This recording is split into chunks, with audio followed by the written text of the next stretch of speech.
In December of 2003, the Italian sports car codenamed L140, otherwise known as the Lamborghini Gallardo, landed on Japanese soil. BMI followed this exotic machine through its import to Japan and the registration procedures.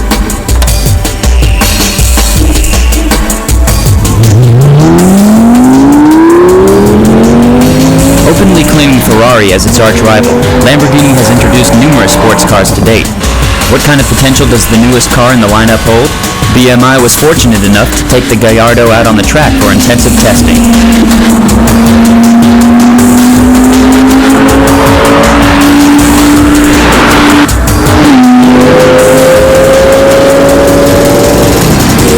The Gallardo going full throttle. Will the Fighting Bull be able to live up to its name? The testing begins.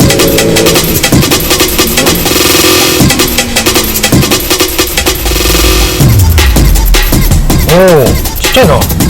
豊橋の陸地まで来てしまいました。Takuya has tested the Diablo and the Murcielago in the past. What's your first impression of this car? いいね。なんかアクセルをファンファンとこうレーシングして吹かした感じが大排気量のオートバイみたいなレスポンスの良さと音がね、今ゆっくり40キロでバンドを走ってるけども、ここちょうど路面が悪い、今いい具合に路面が悪い市街地で、でもそんな硬さっていうか突き上げもないし特に気にならないね。この大きさだとあれだね、こういう本当に片側2車線の狭い、交通量が多い場所でも全然なんか神経使わなくても普通にルームミラーから後ろも見えるからね。これ低い車とハイルのでかい車は任せて。 Getting around the city in this car seems pretty easy. Let's go to the freeway and let this car flex its muscles. これ届くのかよ。届かないよ。バックミラーこすんないように。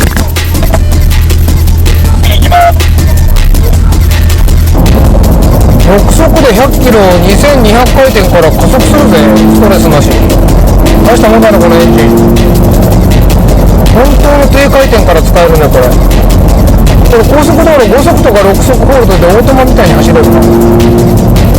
Takuya is headed for the winding roads. The Lamborghini Gallardo. Its name was taken from a breed of fighting bulls.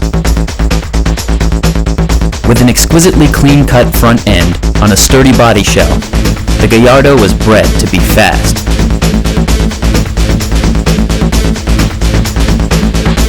The 4.3-meter-long body was designed with state-of-the-art technology from Audi.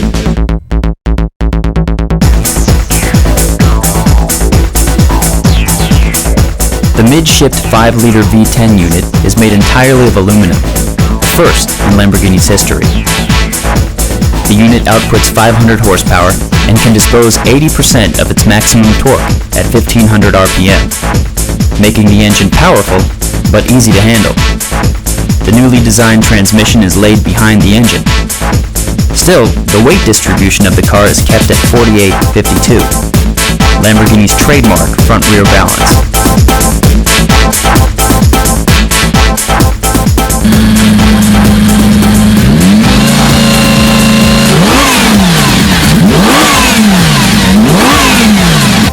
The enormous power is put to the ground by the custom-made 19-inch Pirelli P0 Rosso tires.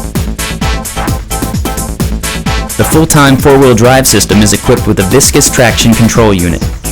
Although this control unit alone weighs 70 kilograms, higher priority was made to ensure that all 500 horsepower was put to the ground with the minimum loss. The car was also designed to be a daily driver, with more than standard comfort and safety features. The car is equipped with 4 airbags and an electronically controlled stability system. The car was to perform at its highest potential, yet keeping the ride safe and enjoyable. How different is the Gallardo from the other Lamborghinis? The winding road test. まあ一般道高速でいい感じだったんで、ここでもうちょっとこの車の動力性能を見てみたいなと思いますが、まあまだちょっとね朝早くてあれなんかでかいのが来たな。ああムルシエラ号ね。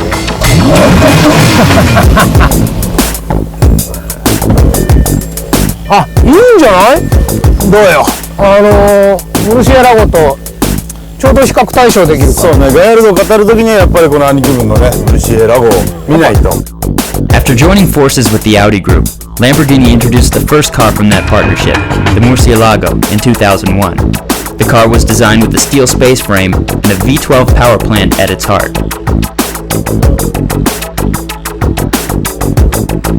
これどうなの？降りるときとか別に普通に乗るときも全然問題ない。いや問題があるとすると慣れない俺みたいな男にはちょっとスマートに開けづらいなと。ガヤルドになると、この1段目じゃ多分ね無理だと思うんですよ。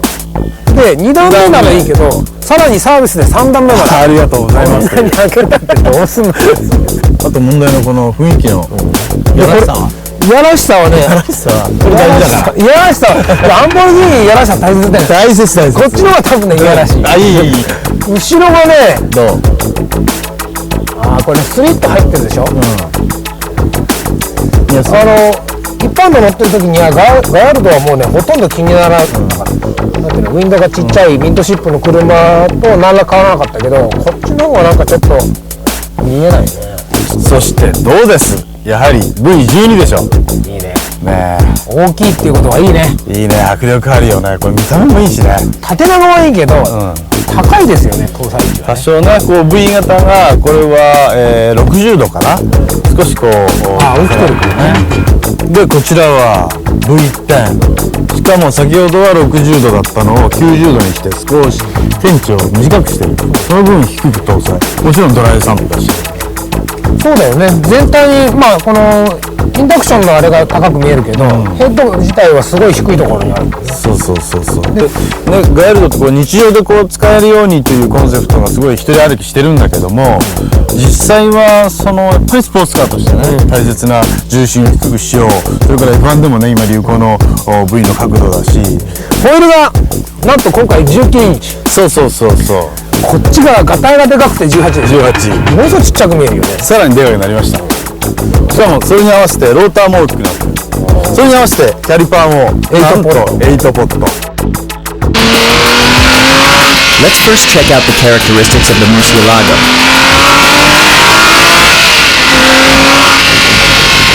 軽快に攻めるっていうことはできないな。なんかこう様子見ながら踏んでいくって感じ。でもこの様子見た後の全開のトルクとパワーはすごいな。もうでも迫力とかトルクっていう面じゃやっぱりお兄ちゃんって感じするな。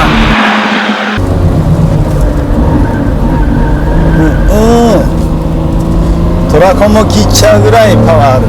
だけどね580馬力でねこうコントロールできるっていうかね、これだけ踏めるっていうのはもうそうないと思うよ。ランボルギーニってねもっとねジャジャ馬でどうしようもないかと思ったのね。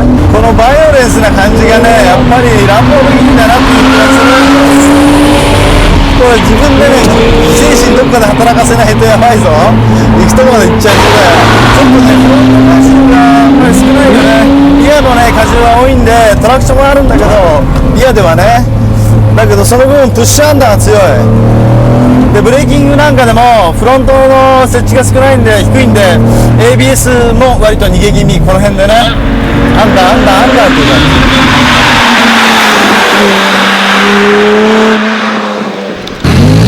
We've seen the Murcielago. Let's check out the Gallardo. さあゼロ発進からの加速、おーいいね。なんかエンジンがすごい乾いた感じでレスポンスも良くて吹き上がりも早いな。フラットだね。エンジン特性はフラットで車は明らかに軽い。押しの強さのランボルギーニになったけど、この車は本当に走りに振ってあるよ。ミッションの入りもいいぜ。軽快感はやっぱりこれがあるのがいいやね。いいけれどもこのヘッドコーナーで曲がらねえ。か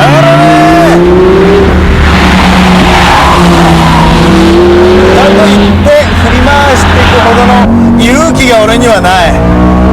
足がねすごいしなやかで、見た目の車高とかこう感じよりもストロークあるぜこれ。足フロントとこに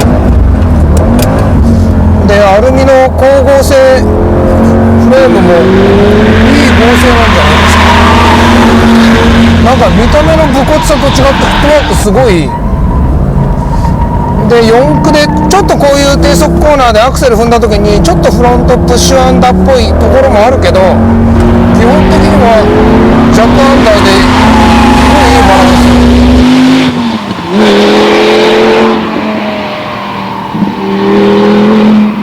ス。別に文句つけるとこはないんだけど、そのまとめに入ったのかなっていうこのサイズで、そうだね。車としてすごくいい意味で言えばこう綺麗にできちゃってる、ランボルギーニ、悪い言い方すればランボルギーニらしくない言えないんだけど、やっぱりこうちょっと変わった人しか乗れないなっていうのあったじゃないですか。そうですね。でそれをねやっぱりランボルギーニも、例えばフェラーリのように大勢の人に乗ってもらおうという考えの表れがこれだと思います。それを広げたっていう。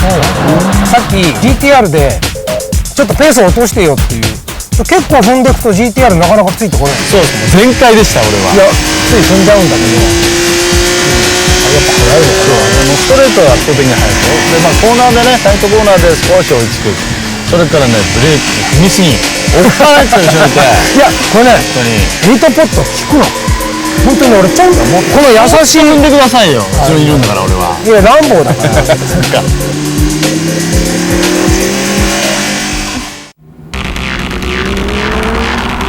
So, how does the Gallardo handle on the circuit? We've set up gauges to clock sector times in the infield corners and the straightaway sections.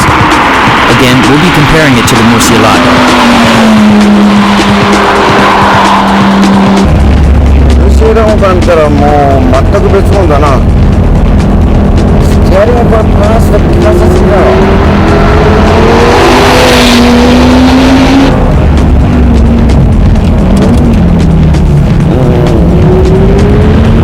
もう全然違うな、今までのランボルギーニ。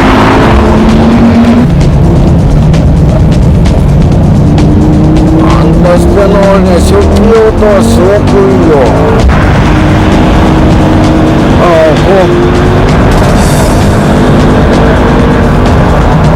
振った時に完成、イナーシャン少ない全然。やっぱ軽さと足が違うな、今までのランボルギーニと。もっとそのスポーツ性を、こんなタイヤ温まってるから今度安定してるよ。 This is how it looked on the lap before.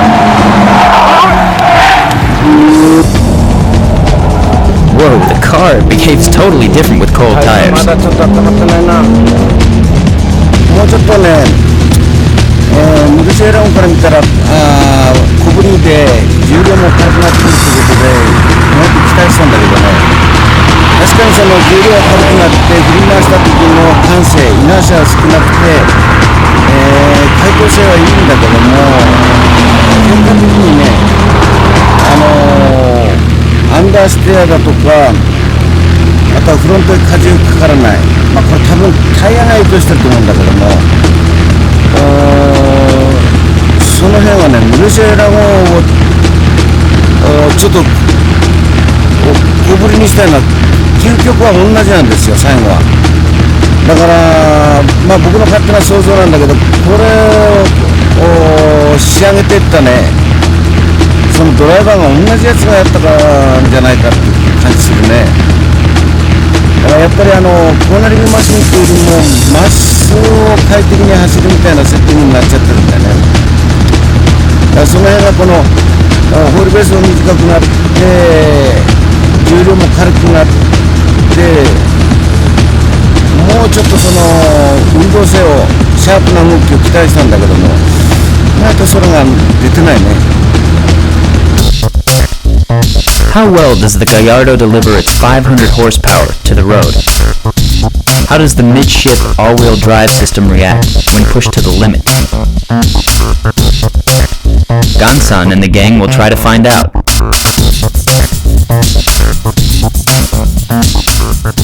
今日は天気がいいですね。天気いいけど、この冬の寒空、どこへ来たんだよ。ちょっとテストということでスキットパッドのコースにちょっと来たんです。あれ？なんか横顔がスケさんに似てません？でもあの格好は新潟かどっかでみたいなスタイルしてるな。あれスケさんじゃないの？あ、この子スケさんはこの定常年選挙がめちゃくちゃうまかったんです。うまかったの？当時から。今はうまいかわかんないですけど。じゃあとりあえずやってもらおうじゃないか、ここで。For comparison, we brought out the Ferrari 360 Modena. Let's check out how it handles on the skid pad.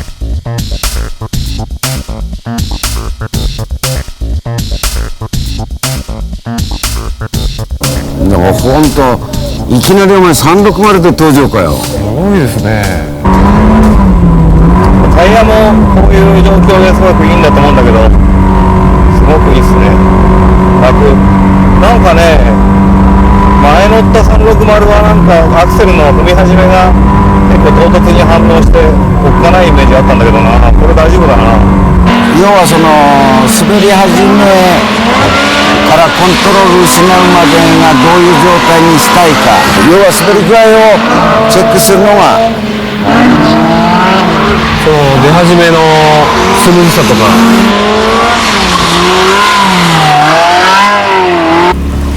どんなもんでしょう見て。いや俺全然見てなかったな。この車は本当にギワーっていうコントロールで、タイヤもかなりこういう状況に良さそうなんですよね。いやでも褒めてやるよ。夏場よりねコンマ1かコンマ2下がってるんだよミオが。はいはい。だから滑りが入った時にね難しいはずなんだよ。でまあまあ運転してるから。 Next, we have the GTR with a four-wheel drive system based on an FR layout. Let's see how the Atessa ETS system reacts on the skid pad.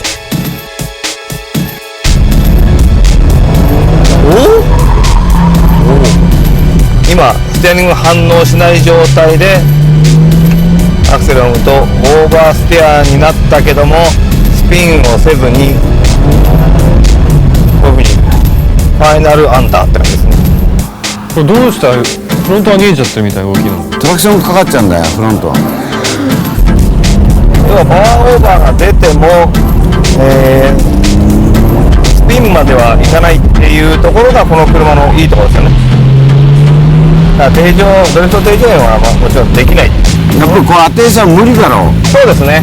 だから32の頃は、ね、できたんですけども、どんどんアテーサが進化することによってそうさせないようにしてるんだからね。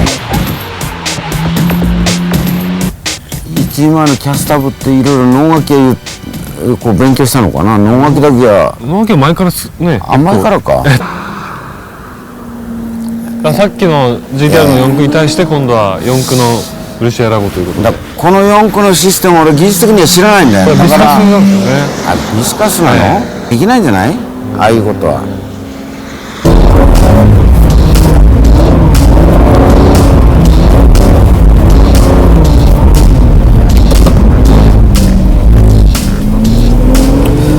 これちょっと見えてきたぞ。The Murcielago with 580 horsepower loaded at midship. How hard is it to control this heavyweight sports car?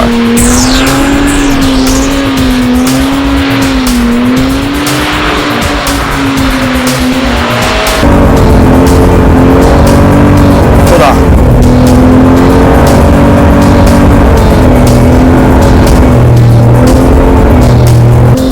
フロント、結構できてますね。ちょっと R が小さくなる。ほとんどステアリング切れてませんよね。だからこれはもうすごいね。これで結構ピンポイントですね。ダをインにカウンターを当てない状態でずーっと今ピンポイントってのは俺しかできないみたいな。まあそうとも言いますね。ほざけほざけ。Now, let's see the Gallardo. でもさっきはムルシェラボはアクセルオフだけでね一気にスピンしてきましたけど、この車は大丈夫。まあもちろんこれあれば回ると。もうこれがねネットやと思う。なんとか一周ギリギリ。まあ基本的にはムルセラもと同じ。そうですね。でもね、グリップがフロントのグリップがこっちの方が抜けない。すごく安定してて、まあ足全体設置性がすごくいいなっていう感じがしたんですけど。多分それは重量配分だと思う。はいはい。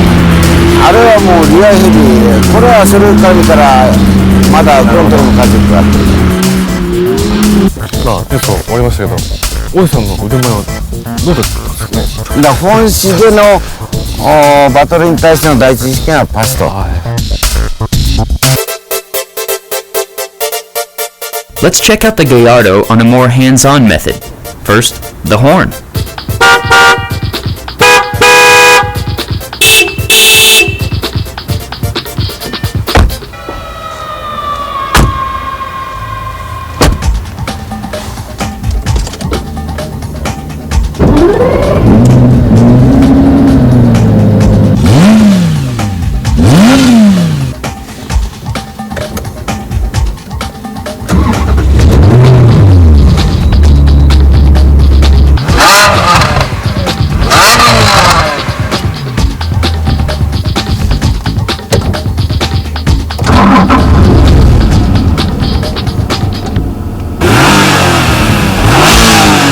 How does the size compare? And the brakes? And of course, the usual spec comparison. The Lamborghini Gallardo made its debut after going through numerous testing on the famous Nürburgring. The car was armed with a V10 unit outputting 500 horsepower, which was transferred on the road with a unique four-wheel drive system.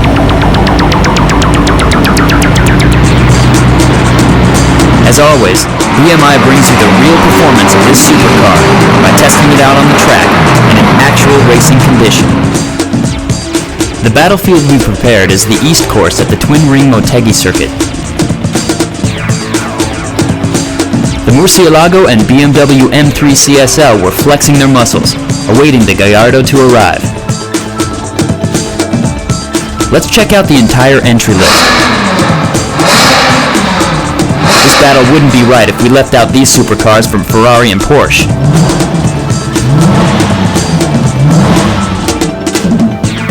The only JDM challenger is the Honda NSX-R. And we also have the BMW M3 CSL, the benchmark vehicle of FR layouts. The Lamborghini brothers will face some of their toughest rivals on the Motegi track. Many of today's entry cars consider Nürburgring their sacred ground. BMI brings you the Supercar Battle. The East Course utilizes about 2/3 of the entire Twin Ring Motegi circuit. Let's check out the course layout in BMI's own R32. コース紹介に向かいます。さあここからダウンヒル下るよ。ストレート。結構スピード出るよ。 As you can see, this is a fairly steep downgrade. Might be tough for the heavier cars. もうちょっとプッシュアンダーが出る。ダウンヒル過ぎてすぐ右。本コースはねこれ左に行くんだけどね、これちょっとね次のためにもう一回アウトインアウトはしないで、ここがね S 字になります。緩い S 字、これ本コースね。ここはだけど S 字で抜けてくると結構ストレートスピード出るよな。このストレートは骨格コーナーを回って立体交差、この上ねオーバルが飛んでます。ここから、130R っつってもね鈴鹿の 130R と違ってね手前の車速が落ちるから、ここは全開でいけちゃうんですね。それからここが茂木の名物の高速の S 字コーナー、左から右、おお、この車は結構ロールすんな。やっぱダンパー抜けてるから。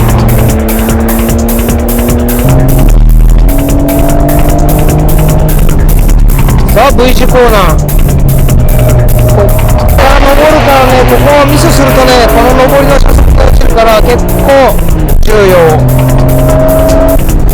右に見えるのは東コースのパドックね。でここが一番奥のヘアピン。これはもう本当に U の字型に曲がってる。 This course is known for its variety of corners, which should show us the true performance of these supercars.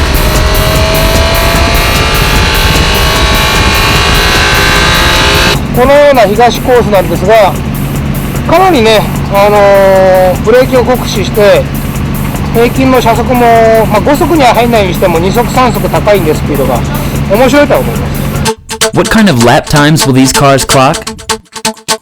In terms of power, as well as power to weight ratio, the two Lamborghinis sit on top.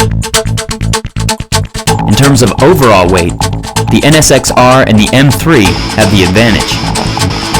This battle will literally be power against lightweight.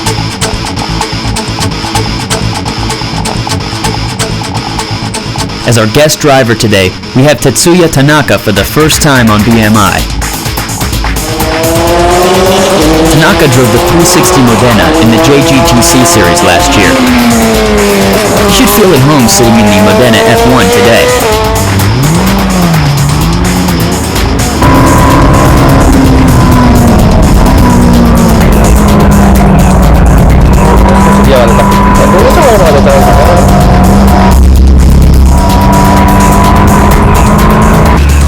ブレーキに関しては、特にこのバックストレッチ、先が結構厳しいんですけど、次はショートカットありますよね。あそこなんかがね、ちょっと速いスピードで入っちゃうとアンダー出ちゃうし、でフロントに荷重残したかなと思うとかえって残りすぎてるんですよね。だからそれを微妙になるべくピッチングをね、使いすぎないでも使わないと曲がらないっていうね、その微妙なところで運転しないと走れないですね。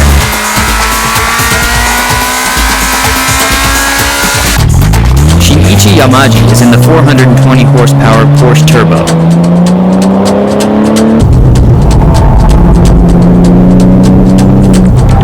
意外とディップのコースは少ないな。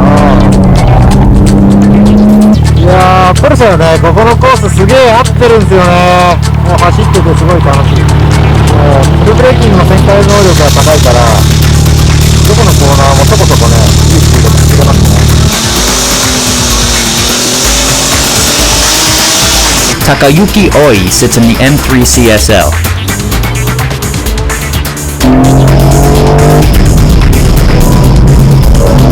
And he's having fun today.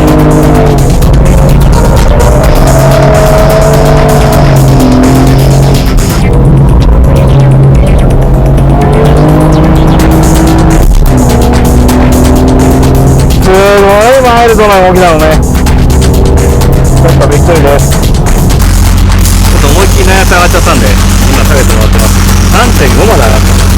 2.8 スタートで 3.5 だ。そうするとあんなブレーキングとかでふわふわふわふわって始める。 All set to go for the battle. The 580 horsepower Murcielago will be driven by Akihiko Nakaya.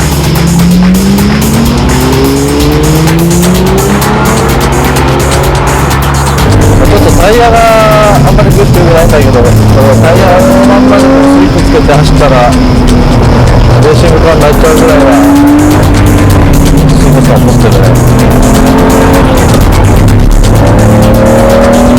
580馬力も出すと4軸度でね、本当に危ないよね。4軸度でもトラクションコントロールないとダメなぐらいなんだね。Gansan in the NSX-R.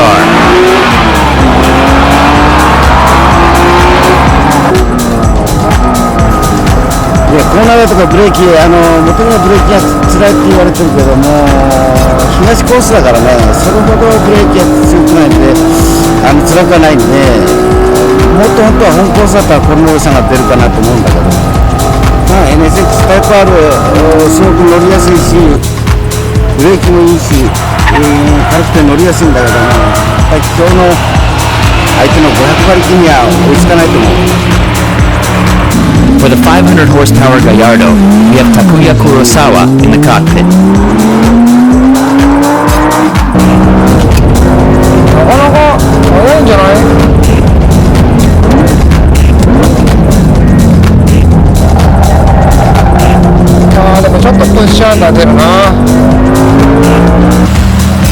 語では分かんないかなりボディ剛性を必要とされるレイアウトなんで、特にブレーキング負担かかるんだけど、ブレーキにかかるってことはタイヤにもかかるから、それでコーナーでそのしっかりしている設置性を車が持ってないとタイヤがヘロヘロになってくるから、そうするとせっかく例えばブレーキがいい車でもブレーキが踏めなくなっちゃう。要は手前からそういうブレーキが入ってかなり面白いね、このダウンヒルから先の S 字は。 Since Takuya brought it up, let's compare the cars going into the downhill S-turn. We'll measure top speed on the straightaway and braking time going through the 90-degree corner. Let's see how these cars tackle one of the toughest sections of this course.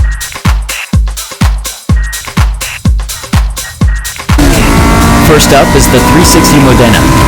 Clocks 13.112 seconds, going through the 762-meter straight with a top speed of 208.4 kilometers per hour. Braking time was 5.512 seconds. See the gas pedal control through the S-turn? The Modena seems to be a car which will demand a lot of skill from the driver.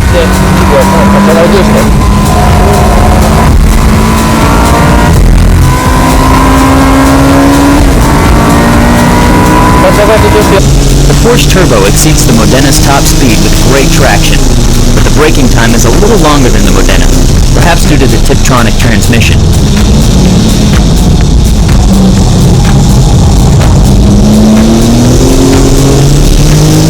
With a weight of 1,600 kilos, going through the S-turn seems to be a great task for the Porsche. A lot of steering movement with less full throttle time.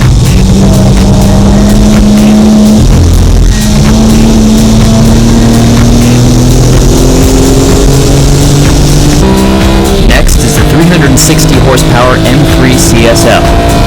Although top speed is slower than the first two cars, braking time is more than 1 second shorter than the Porsche.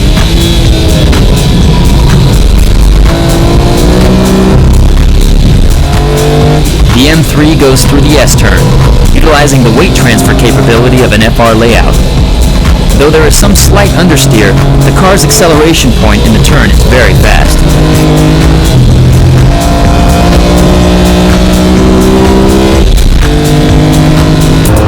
The heavy 1,800 kilo Murcielago marks the second fastest top speed on the straightaway.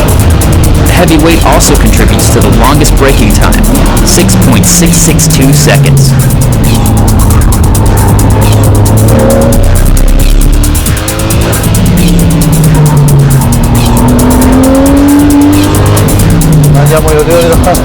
But as Nakaya-san pointed out, the performance of this heavyweight midship all-wheel drive machine is easily improved with higher spec tires. The Gallardo weighs 230 kilos less than the Murcielago and marks the highest top speed at 220 kilometers per hour. The braking performance is also impressive, ranking third after the M3. Looks like this car has a very good potential for today's battle. 最強だろうな。筑波じゃ出なかったこの足のヨネが出るね、ここだと。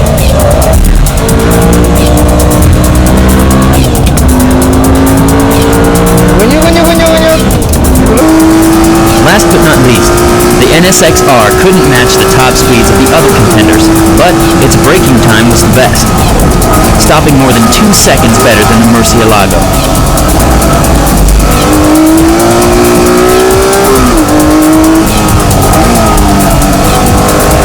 At the S-turn, the 1,270 kilo NSX-R showed finesse with more full throttle time and speed through the turns.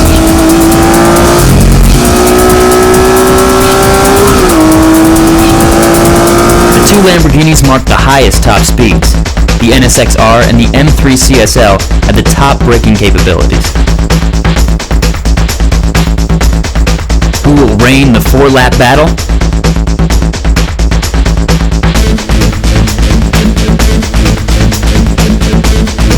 This battle marks the first time we're applying the usual reverse pole method with such exotic cars.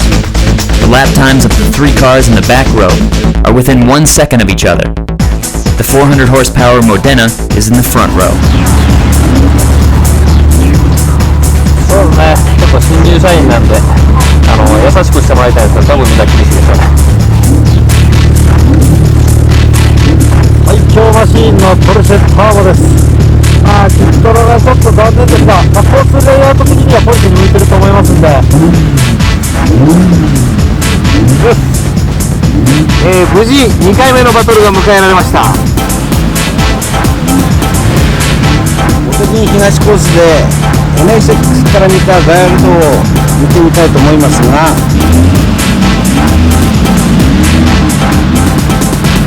今回は僕初めてランボルギーニなんですけども、これはポルシェラゴはかなりニュルも走ってるのを見てたんで、完成された車だと思うんですけど、ただブレーキがねちょっと弱そうなんで、茂木がブレーキで組むのが辛いですから、その辺ちょっとセーブしながらしてください。はい、先月号に続きガヤルドです。先月号と同じパワーウェイトマネーだと思ったんですが、タイム順で逆グリッドになっちゃいました。 To minimize damage on the transmission, we adopted the rolling start to begin the race. Will the brakes on the 1600 kilogram Porsche and the 1800 kilogram Murcielago last the entire 4 laps? And the battle begins. Gansan's strategy is always the same, going full throttle from the first lap. OECSL falls prey at the start, and the Murcielago gets by as well. Hey, watch it, you guys. Just to remind you, the total value of the cars on the track is more than $1 million. Let's check out the replay from Nakayo's Murcielago. Look at the acceleration of this 580 horsepower bull. And coming from Oi's inside is, of course,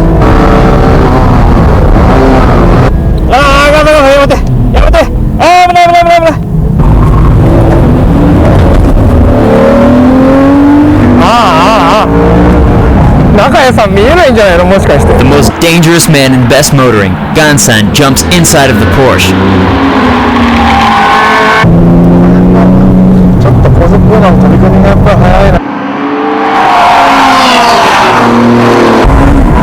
NSX 速いな。 Using his speed out of the S-turn, Gansan jumps in for the braking duel. This old man is fast. Then again, Tanaka-san may have eased up on his braking this time.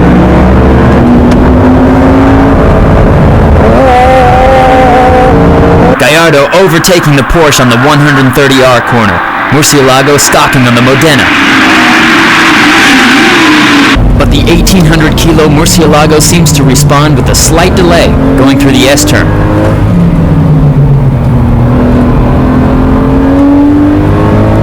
Gansan's getting away from everyone. Go get him! Losing some front grip here. やばい。あそこで抜かれる。 Whoa, that's fast. The Murcielago is locked on the Modena and easily passes to take second place.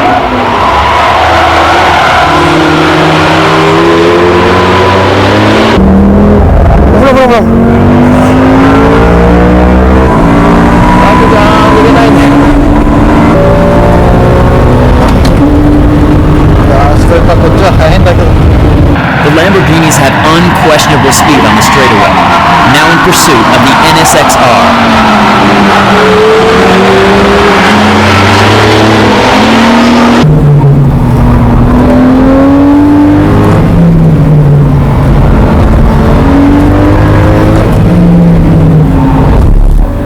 CSL is a contender when it comes to high-speed corners. It catches up to the Porsche using superb handling.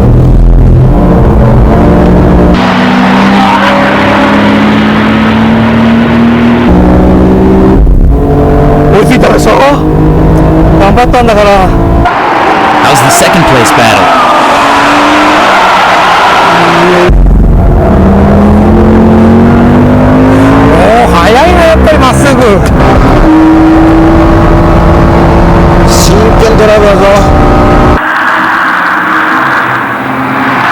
The Murcielago is definitely faster down the straights, but how does it take corners?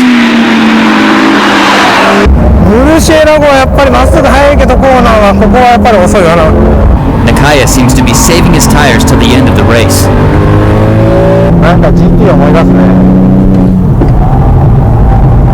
こうやってフェラーリとポルシェでどっこ争いしたやな。 Although the CSL is running at the very back, it's locked onto the Porsche's tail.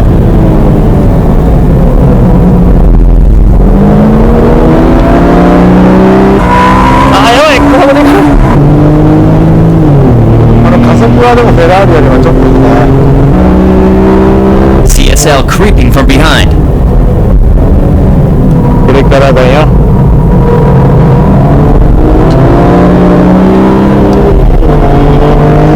よっしゃよっしゃ。 The CSL goes side to side with the Modena. The battle moves on to the third lap. あ、そういえばちょっとこっちの方が早い。家の車がブレーキやばいでしょ。あー、ブレーキが全然なんか。 Even with the Modena's F50 Brembo brakes, the CSL passes at corner entry.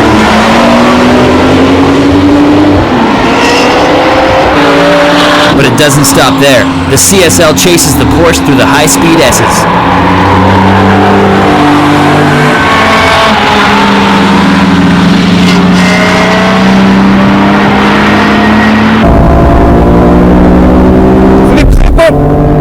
The Porsche has the edge with acceleration. The CSL can't force the Porsche into a braking mode.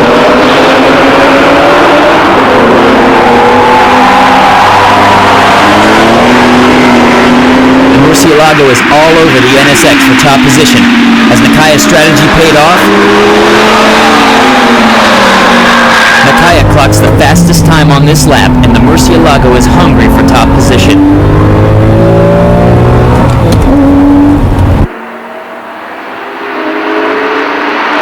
The Murcielago keeps up with the NSX-R even through the tight turn.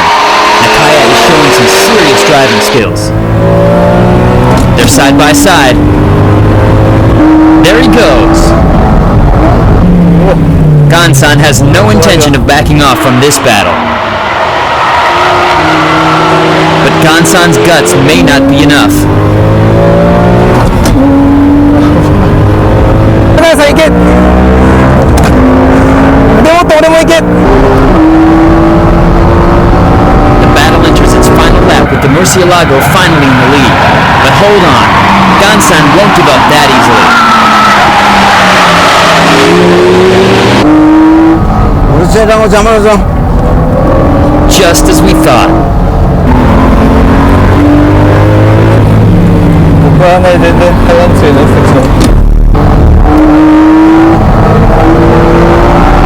The NSX catches up, but lacks speed for the final pass on the straight.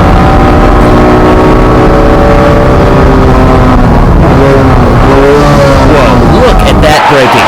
The NSX-R regains top position. But wait a minute, the Murcielago is jumping it. 馬力倍違うんですから。 This battle is just getting out of hand. With less than half a lap to go, no one is letting up. Takuya's Gallardo is now locking on the NSX-R.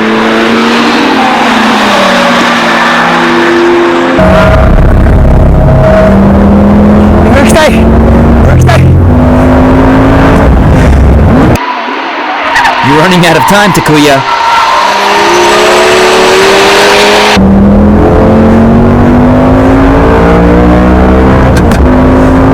お、抜いたか？ オーバーヒートだ There よ。 he goes. The NSX-R overheats in the final seconds of the battle. Gansan has no choice but to back off. おお、すごい。追いつけないけどランボルギーニワンツーだよ。 The Lambos finish 1-2, and it looks like the Raging Bull is back with serious speed. The CSL marked a faster lap time than the Porsche Turbo, but it couldn't get by in the race.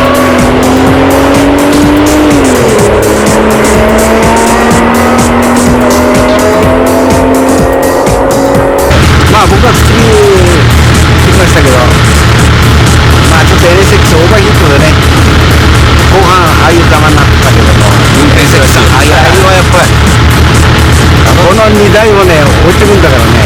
ムルシエラゴなんですけど、580馬力です。NSX より300馬力違うんですけど、確か加速はね、そのくらい変わるんですけど、ブレーキは逆に300馬力ぐらいブレーキパワー上げてるみたいなんで、すごいです。タイヤでもあれはね、そう、中谷さん言うようにタイヤがね、僕ら入ってるタイヤがちょっとここには合ってないんですけど、ブレーキ、それからその加速、旋回してる時の車のアングルはね、悪くないんですよ。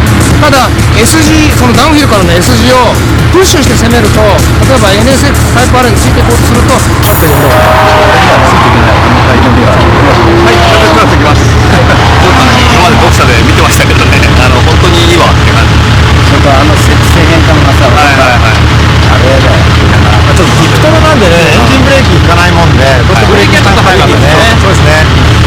SB とかショートカットは結構いいんですけどね。小さい頃からですね、なんかね。そういえば当たり前のようにコメントしてたけど、哲也初めてなんだね。新入生です。いやでもね、初めてやらせてもらって楽しかったです。なんかランボルギーニなんかもね、すごいなんかちゃんとした車に見えちゃいました。イメージ。なんかビデオ見させてもらってたんですけど、ガンさんのツッコミが怖かったです。一瞬。迫力、星野さん以来でした。なんかもうちょっと避けちゃいました。いや、以来っていうか元祖。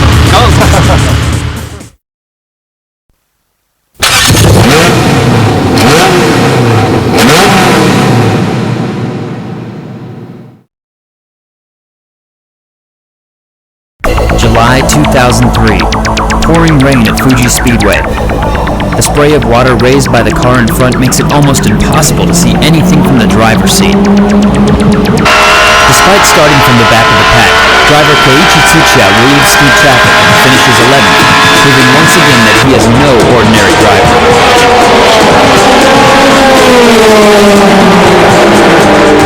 As he stepped out of the car, Tsuchiya presented the aura of a man who had done the job right, the kind who shines when the odds are against him.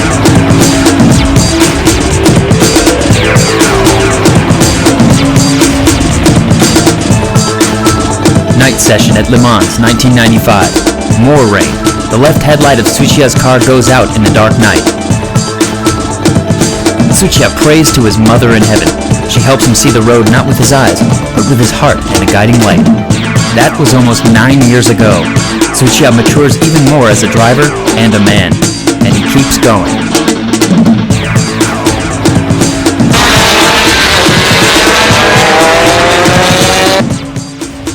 雨のレースっていうのはやっぱり自分の全てを見せられるっていうか、ドライのレースだとやっぱりこう車の性能差を見せるっていうレースになっちゃうし、雨はそのドライバーの持ってる技術全てを見せられるっていうのがだから好きなの、雨のレースになると昔の土屋圭一がこう自分の中から出てくるかな。Just before the green light, rain began to drop, forcing all of the teams to make a crucial tire selection. 右のタイヤ、どっち行くの？右の深い方で行ってます。じゃあさ、どうこの状況だったら別に浅溝でもいけるよ。見た感じ、溜まるような降り方ではないような気がするんだけどね。何にも見えねえよ、ちくしょう。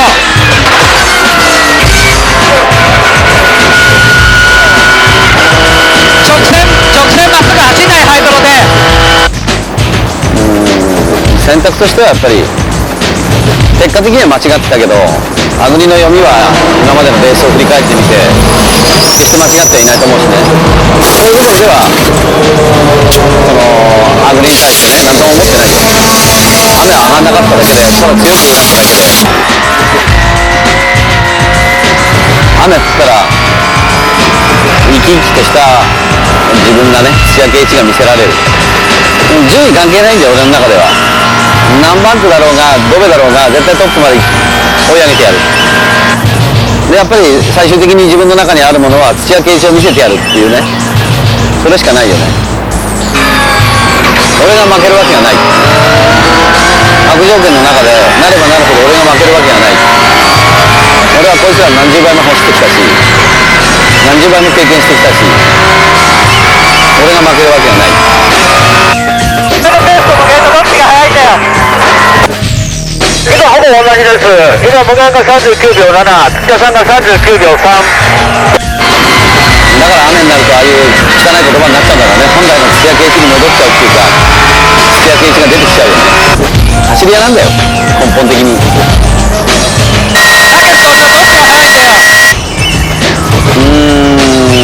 優勝した気分だよね。自分の中の優勝。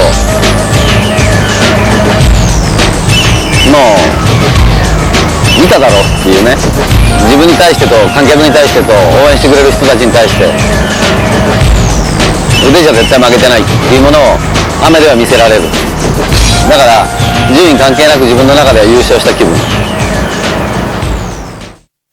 The Japanese GT Championship Series was in its final stages, and the next race was at Twin Ring Motegi, home circuit for the Honda teams. Tsuchiya's ARTA team had received technical feedback from Honda's works team throughout the season as the series progressed.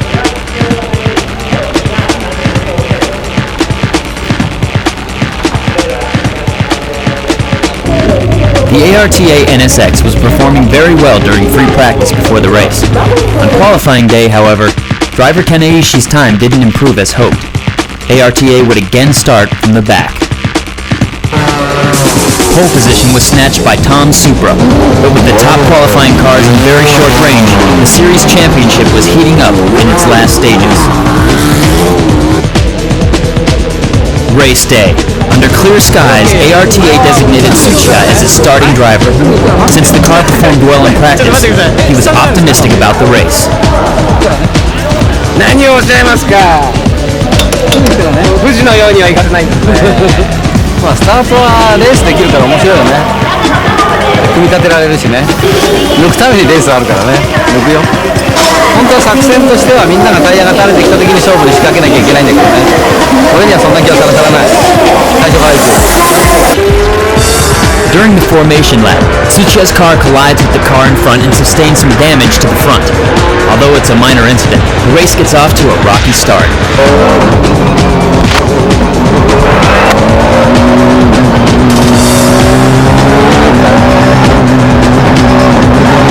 2 p.m.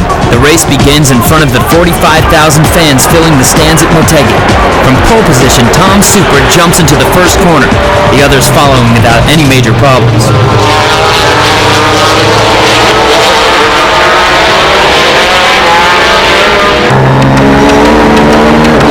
Tsuchiya takes the second corner with fast acceleration and passes 3 cars at braking point into the third corner. Tsuchiya was saying before the race that braking will be crucial in passing cars, and he's proved his point. The veteran's skills shine, making passing seem easy, even with still cold tires.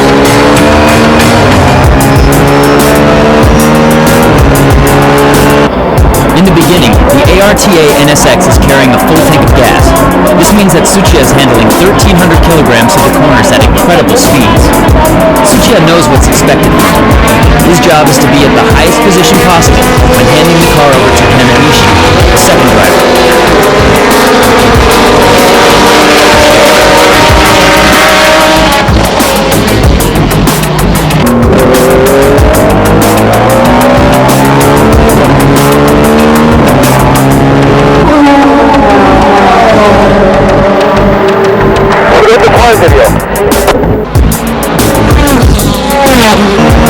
The ARTA team chose soft compound tires for the race. The track temperature was increasing at a higher rate than expected, making the car difficult to control.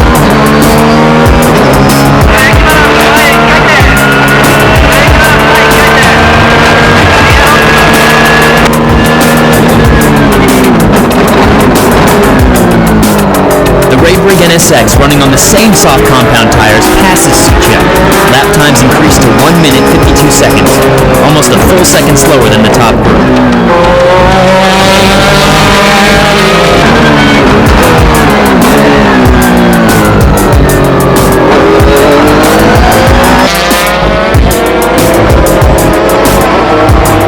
While the Mugen NSX battles for second position with the Skyline GTR, Tsuchiya locks onto the yellow-corn McLaren. The McLaren gets hit by another car in the GT300 class and spins out.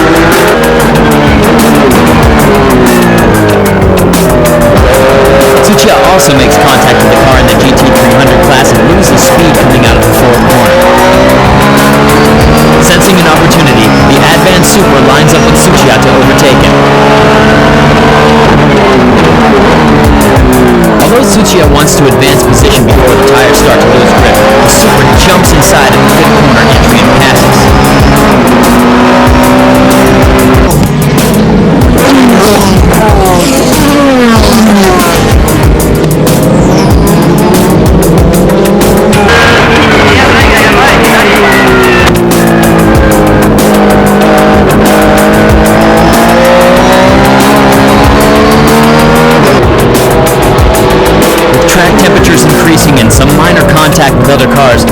ARTA NSX is becoming harder to control.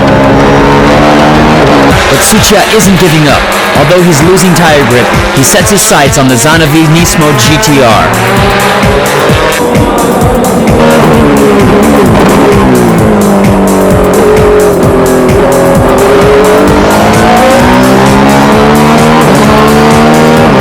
Forcing a braking duel after the back straightaway, the ARTA NSX passes the GTR to capture the 11th position. 皆さん、タイヤまだ大丈夫ですか？タイヤまだ大丈夫ですか？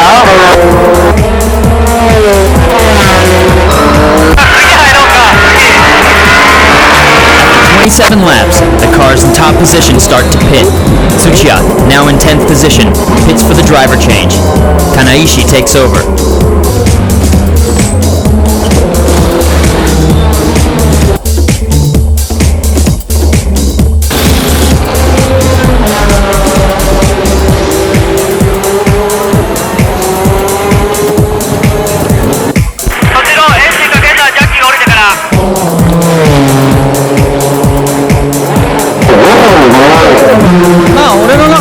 今まではやっぱり毎年ポイントを重ねてきて毎年シリーズチャンピオンに絡んでたから、だけど今年は絡んでないから、もう俺の走りしよう、もう後半だし、もう文句言われない。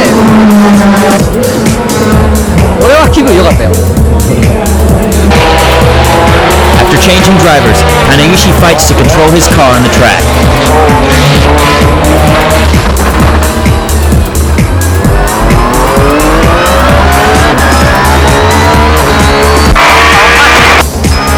To make matters worse, Kanaishi gets a time penalty for starting his engine in the pits before the jacks came down. Despite the setbacks, Kanaishi gives it all he's got. He catches up to the Zanavi Nismo GTR driven by Motoyama at incredible speeds.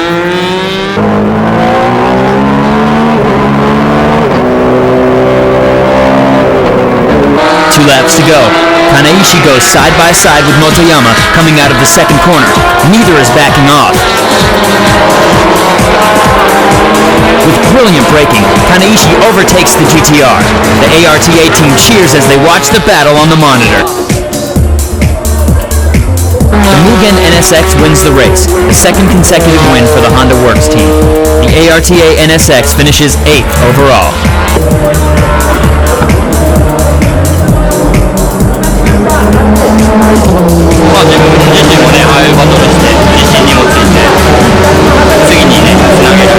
Only 2 races remain in the season.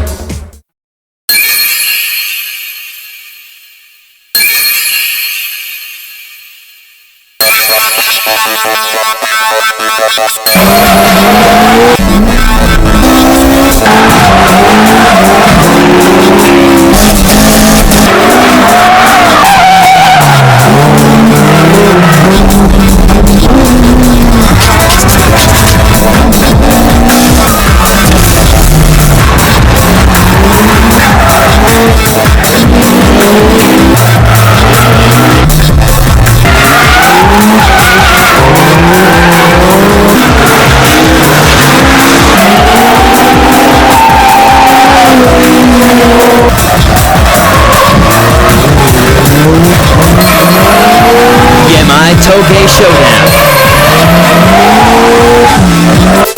さあ始まりました、峠最強伝説。ね、はい、今回はですね、この3人と、魔王のしもべ、しもべどうしたんだ、しもべイメージ間魔王のしもべの近藤和美です。 Doesn't she look great all the time? We could get used to seeing her a lot more. 前々回早かったのは、純のさプレリュード、あれ意外と落とし穴じゃなくて落とし穴で大穴っつも大穴ですよね。落とし穴はここでしょ。間違えた。落とし穴落とし穴セクハラだよお前。はい、すいません。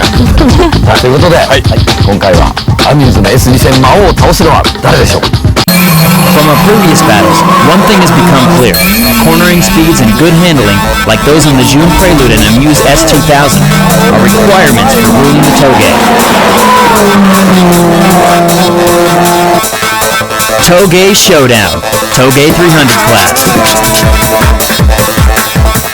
For today's competition, we're renaming this class Toge 300 and adding the Z33 to the competition. Enter the defending champion, the June Prelude.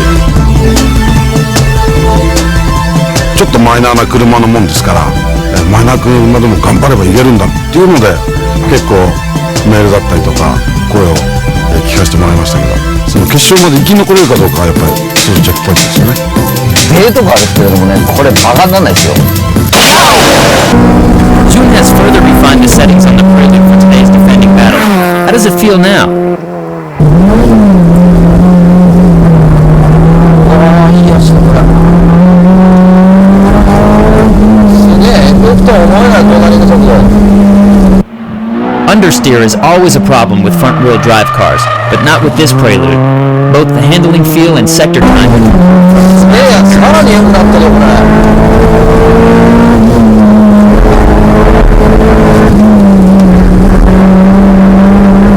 すげえいいこれ。Last time, the rear suspension was prone to some hopping, but it seems like they've taken care of that for today.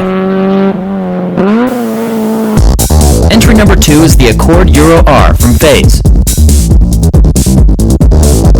エンジンは基本的にまだノーマルで、駆動系とあとはクラッチをやってます。車重はちょっと重いですけれども、足回りの良さを見せてということでちょっと頑張ってみたいと思います。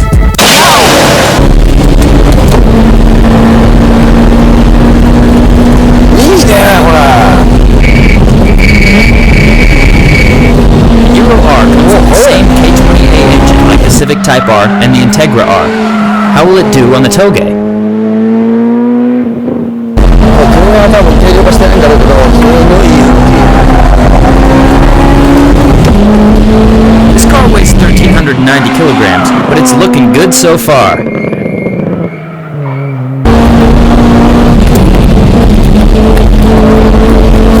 いいね。怖くないもんね。The newest chassis from Honda and a double wishbone suspension, the Accord has no problems absorbing the bumps and gaps of this course. Third entry is the normally aspirated S13 Silvia from NER. 今回ちょっとこれに合わせてインスロを初めて組んだんですけども、足の方のセッティングがちょっと取れないというか、完全にエンジンだけをやってるんで、いい音が聞ければいいなと思います。今日はそれだけです。Okay, let's hear how the engine sounds. It seems the LSD on the car needs some work. いや、火が流れすぎだな。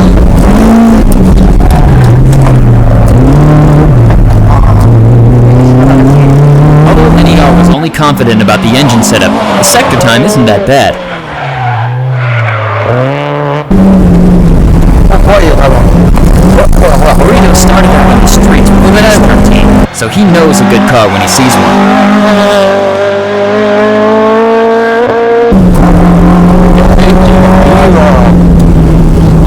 なんか大きい86乗ってる感じだよな。 Next up is the newcomer, a Z33 tuned by legendary driver and tuner Haruhito Yanagida.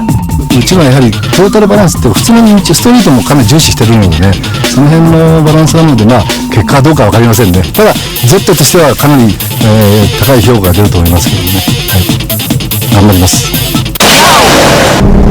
With a 3.5-liter engine under the hood, the car modestly outputs 300 horsepower. Z has power, but it also has weight. How will it do through the clocked sector?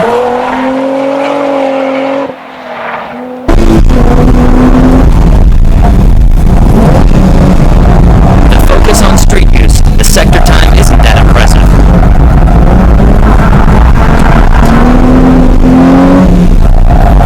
大人の足っていう感じじゃないのいいよこれ。遊べる、乗り回せる、吸収もいいし路面のね。 Let's hear what Orito has to say.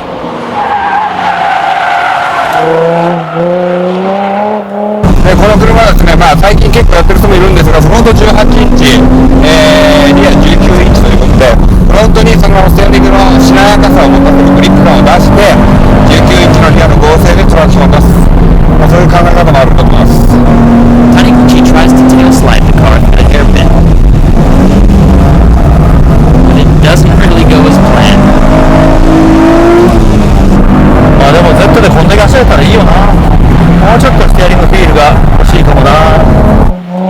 The next entry comes from Osaka, with intentions to knock the Amuse S2000 off its throne. The Jays Racing S2000 is our 5th entry. まずボディの方を構成やってきまして、それからダンパーのセットアップですね。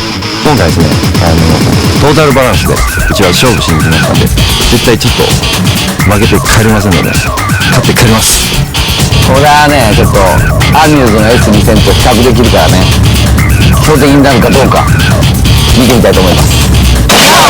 This car is a daily driver with AC, stereo, even a navigation system. The S2000 can go pretty fast on the Touge.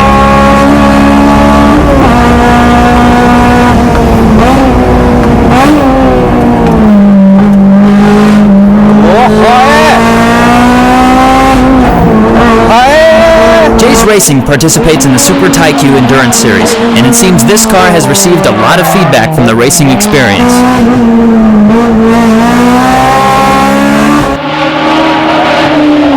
The car easily clocks a record sector time in the 13-second range.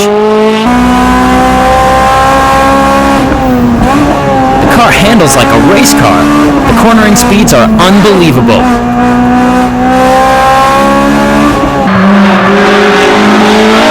Taniguchi sits behind the wheel. この低さの割にはストロークあるね。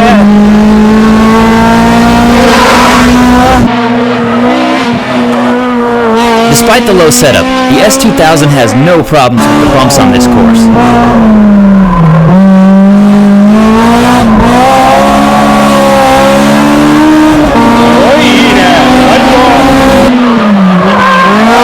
Jays Racing clocked the top sector time without any difficulty, but June's Prelude hung in there with the second fastest time overall, who will proceed to the final battle stage.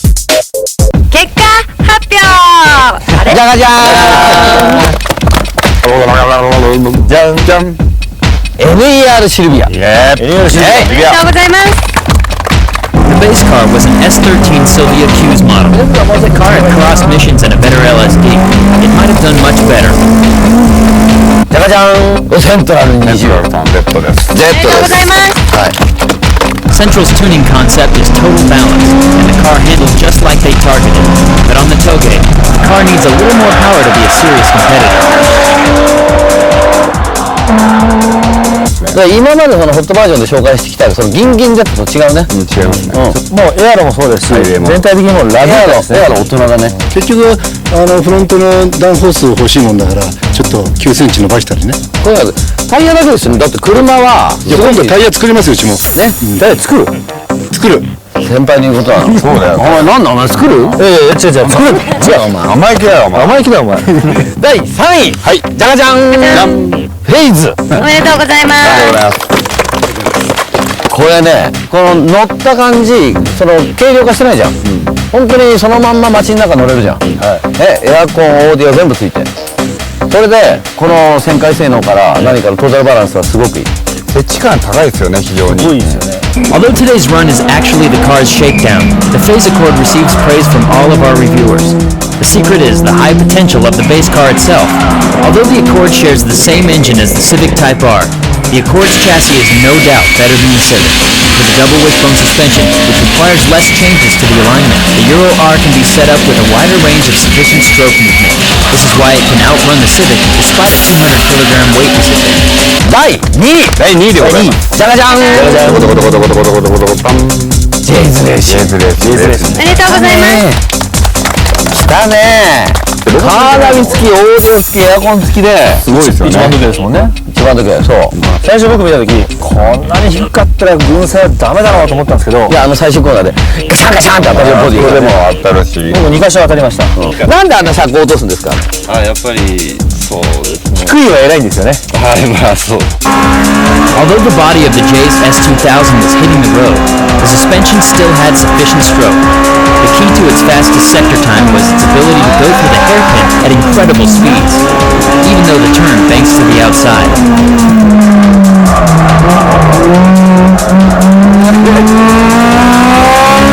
第1位、はい、じゃがじゃん。ジュンプレリュード。またもやジュンプレリュードですね。前回ダメ出しされたところを完全に直してますね。直してすごいですよね。この格好からは想像もできない走り。ね、そうですね。そう思わない？思います。このアコードもそうなんだけど、この格好からは想像もできない走りがすごい。俺はね、悪いとこ探したんだけどないからしょうがない。100点。100点だから笑いが出ないやつよね。悪いとこないんだもんだって。俺もびっくり。Dory Dory is really impressed with the Prelude. These are the changes done to the car since the last battle here. Koyama-san pointed out that the rear suspension stroke is crucial to run into Toge. This is the biggest difference from the setups for track use. The tire must remain in contact with the road at all times. これは立派。はい。ということで、第1位は準プレリュードでした。おめでとうございます。The special award goes to the Phase Accord Euro R. 重いイコール剛性があるっていうことでしょうね。それを受け止める、ボディがあって、で足もよく動いたっていうのが多分一番の今日のそういう評価につながったことだと思います。And now, to take on the challengers, the Amuse S2000 is brought out from the Toge Monsters fleet. Are the challengers up to the task of going against the Amuse S2000? We shall see. The battle will take place at our usual 1.5-kilometer downhill stage, according to initial D-style rules.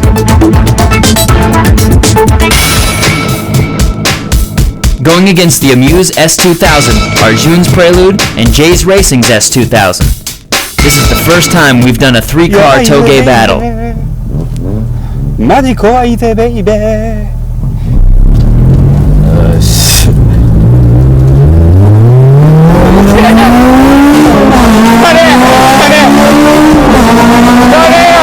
Dory Dory is off with the Super Slickster start.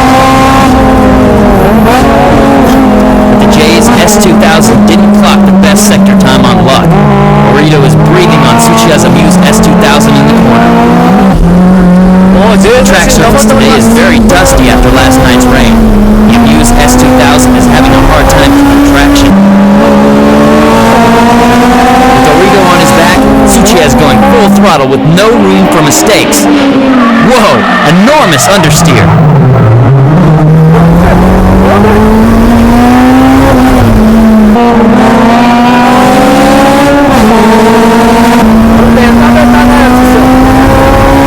The Amuse S2000 is being tailgated. Unbelievable! Jay's S2000 wins! 借りは返すぜ。うわー怖いよ。Orito has played dangerously with the Drift King's pride. Tsuchiya puts on the pressure even before the starting line. Orito in front. Can he stand Tsuchiya's pressure from the back?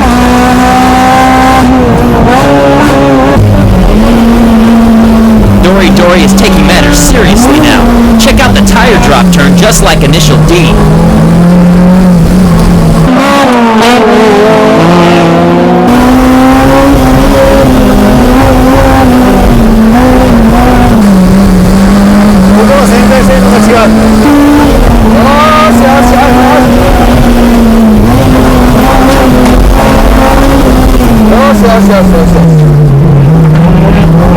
Is the pressure getting to him? Orito seems to be overstepping the throttle. His counter-steering angle is getting wider. The battle is heating up. The speed of these cars is nothing short of dangerous.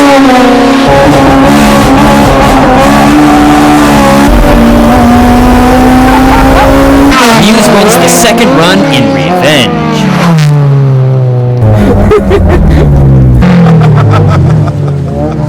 魔王は負けない。いくらでもサドンデスは受ける。プレリードはですね、やっぱりちょっと苦しかったかな。立ち上がりの入ってきて、高速期間はあっちの方がクロスがクロスだからというわけで、この先はどうなるでしょうね。よし行くぞ。We're now in a sudden death battle.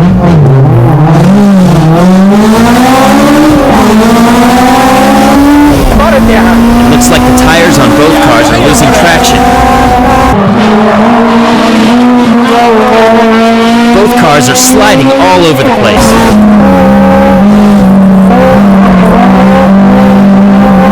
Someone's gonna get hurt.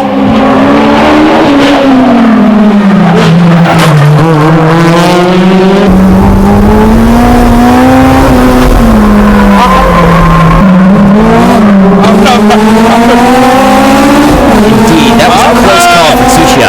Since the tires were really losing grip, we had to call off this sudden death battle between the two cars. 今までやった中で一番ハードですよ本当にねやばいな。やばいさあ当然最強伝説、300クラス終わりましたけどね。よかったですね。やっと終わりました。俺は5体満足で帰ってきてよかった。やばいわ。やばいですね。サドンデスは一歩でやめよう。やめましょう。危険だな。危険すぎる。さあということで、なんとうちの峠の魔王にガチンコ勝負を挑んだ。挑んです。ダメですよこれ。ああそうか大事だね。さあガチンコ勝負を挑んだジェイズレーシング、なんと引き分けに持ち込む。立派ですよね。これは立派。青の車にかなう車ないんじゃないかと思ったんですけど、今回ちょっとストリートチューンということで、まだちょっとやってないことも実はあるので、おお強気な発言伸びるんじゃないかと思ってます。まだ引き出しがある。秘策は。いやあれ完成形だとある意味思ってるんで、01を履いた状態で、あれはあれですごくタイムって部分だとまだやることはいっぱいあると思うんですけど、タイムが全てではないと思うんで。楽しさがね、言えてるね。ということで、優勝カップは両方に持たせよう。アミューズとジェイズとね。太郎さん欲しがってたからね、優勝カップ。はい、2人で。はい、どうぞおめでとうございます。S2は面白い車ですね。ということで、本日は引き分け。